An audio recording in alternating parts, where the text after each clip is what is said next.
கிறிஸ்துவுக்குள் பிரியமுள்ள சகோதர சகோதரிகளே, பலன் தரும் தேவன் எபிசோட் 1494 கர்த்தரை துதிக்கிறேன், மகிமைப்படுத்துகிறேன்.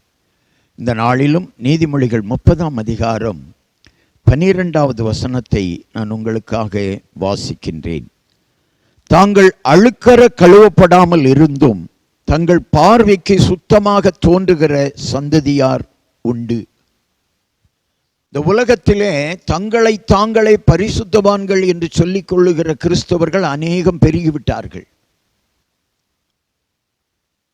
நான் பரிசுத்தமாய் வாழ்கிறேன் என்று சொல்லிக்கொண்டே துன்மார்க்கமாய் வாழ்ந்து கொண்டிருக்கிறார்கள். தங்களை தாங்களே அழுக்கற கழுவப்படாமல் தங்கள் பார்வையிலே பரிசுத்தவான்களாய் பேசிக் கொண்டிருக்கிறார்கள். வேதம் சொல்லுகிறது, தேவனுடைய பார்வையிலே நீ பரிசுத்தவானாய் இருக்க வேண்டும். தேவன் உங்களை பரிசுத்தவான் என்று சொல்லக்கூடிய நிலையிலே நீங்கள் வாழ வேண்டும். சங்கீதக்காரனாகிய தாவீது தன்னிடத்தில் உள்ள பாவங்களை உணர்ந்தவுடனே ஆண்டவரிடத்தில் சொல்லி ஜெபிக்கிறான். ஆண்டவரே, என் பாவம் நீங்க, என் அக்கிரமம் நீங்க, என்னை கழுவி சுத்திகரியும் என்று சொல்லி ஜெபிக்கிறார். அந்த ஜெபம் ஏறெடுக்கப்பட வேண்டும்.